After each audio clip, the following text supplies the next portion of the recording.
मुख्यमंत्री भूपेश बघेल इस वक्त एक प्रेस कॉन्फ्रेंस कर रहे हैं। दिल्ली अचानक वो पहुंचे थे, एक बार उनको सुनते हैं।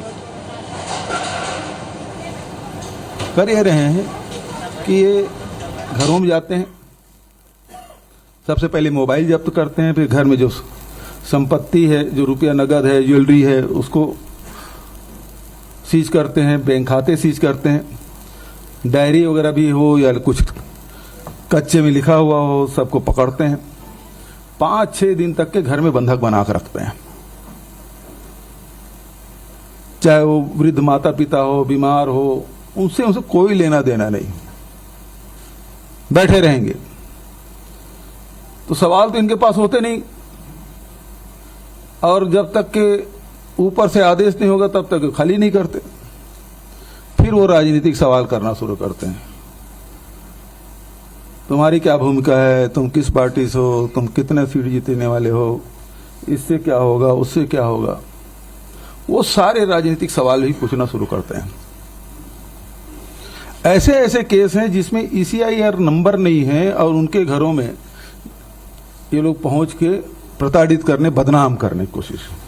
अभी जो हमारा राष्ट्रीय महाधिवेशन हुआ छत्तीसगढ़ में, बहुत सारे पत्रकार साथी वहां गए भी थे, और ईडी के अधिकारी हमारे पार्टी के पदाधिकारियों के यहाँ बिना ECIR नंबर के वहां पहुंच गए, जो कि ये नहीं कर सकते, नहीं करना चाहिए। वो तो जो वेंडर है उसके यहां पहुंच गए। अभी कल ही मेरे राजनीतिक सलाहकार विनोद वर्मा के यहां पहुंच गए। मेरे जो OSD है, जो चूंकि मुख्यमंत्री होने के नाते जो क्षेत्र में OSD नियुक्त करते हैं, जो किसी की बीमारी का, किसी का और कुछ काम है, जो दैनंदिन आते हैं और हम लोग समय नहीं दे पाते, तो वो सारे काम वो लोग करते हैं। उसके घर में पहुंच गए, मिला कुछ नहीं, दिन भर बिठा के रखे। इसका मतलब ये है कि अब पाटन में भारतीय जनता पार्टी प्रत्याशी नहीं लड़ेगा, बल्कि ईडी और IT लड़ेंगे। एक और बात आपसे कहना चाहता हूं कि पहले CBI ने IT ने छापा डाला, फिर ईडी घुसी। अब वो कोर्ट में एप्लीकेशन लगाए हैं कि इसमें अब CBI जांच होनी चाहिए। 3-3.5 साल जांच करने के बाद सुप्रीम कोर्ट ने जांच रोक लगाने के बाद नोएडा में FIR भी होता है, और उसके बाद साथ ही वो बिलासपुर हाई कोर्ट में एप्लीकेशन लगाते हैं कि इसकी CBI जांच की जाए। इसका मतलब यह है कि IT और ED दोनों अक्षम है और नकारा है। उन्होंने खुद स्वीकार कर लिया अब CBI जांच उन्हीं केसों में। तो कुल मिलाकर उद्देश्य यह है कि चलती हुई सरकार को किस प्रकार से बदनाम किया जाए, उसे किस प्रकार से बाधित किया जाए। एकमात्र उद्देश्य किए तो बेतहासा उनको अधिकार मिला हुआ है, और जमानत तो किसी को होना नहीं है। 8-15 दिन, हफ्ते, महीने, दिन की बात नहीं, आप सालों पड़े रहिए, कोई जमानत उमानत होना नहीं। तो डर यही है, डर ये बताते हैं कि आप, हम जो कह रहे हैं, उस जो पेपर लिख के लाए हैं उसमें दस्तखत करो, हस्ताक्षर करो,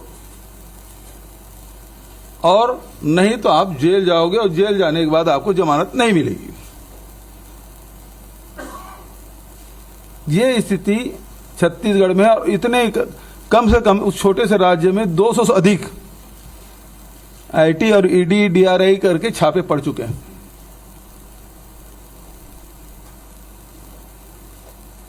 तो आज पूरे भय का माहौल है। केंद्र सरकार खुद इस प्रकार से काम करवा रही है।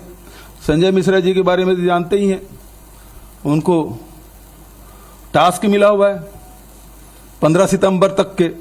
अभी तब कल 23 अगस्त था, अभी तो 15-20 दिन और बचे हैं। तो जितना वो उनको आतंक फैलाना है वो पूरी ताकत के साथ करेंगे,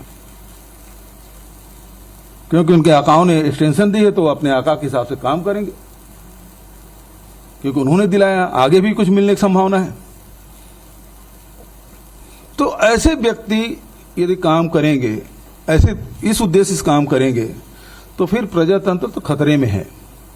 दूसरी बात इसमें कहना चाहता हूं, यदि सत्ताधारी दल इस प्रकार से कोई कार्रवाई करे तो फिर कोर्ट की बड़ी जिम्मेदारी हो जाती है कि ऐसे बेजा जो हस्तक्षेप किया जा रहा है और लोगों को परेशान किया जा रहा है उसमें रोक लगाए। आप लोगों की तरफ से कोई सवाल हो? झारखंड में जो एक एक करके छापेमारी है उसका छत्तीसगढ़ में क्या कनेक्शन है? शराब घोटाला जो झारखंड में चल रहा है छापेमारी। देखिए, हमारे यहाँ छत्तीसगढ़ में जो नीति बनाई भारतीय जनता पार्टी ने बनाई, हमने तो उसमें कोई बदलाव नहीं किया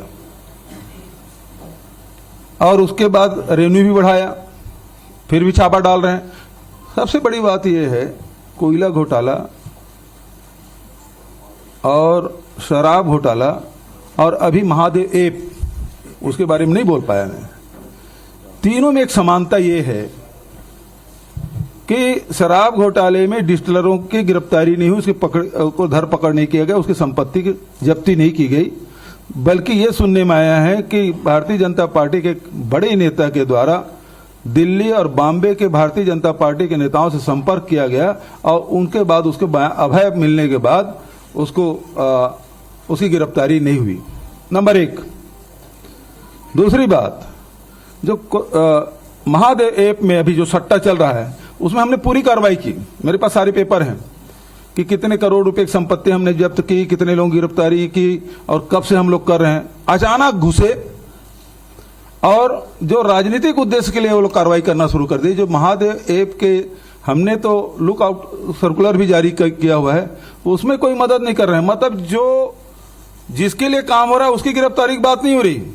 कोयला खदान में जिसके लिए जो कोयला खदान चला रहा है उससे पूछताछ नहीं हुई, जबकि वो चीख चीख के कह रहा है कि मैं इसके लिए काम करता था।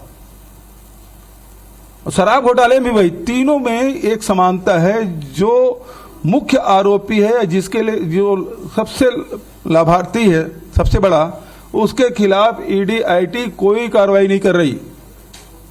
ये स्थिति है। संजीव बघेल साहब, बघेल साहब,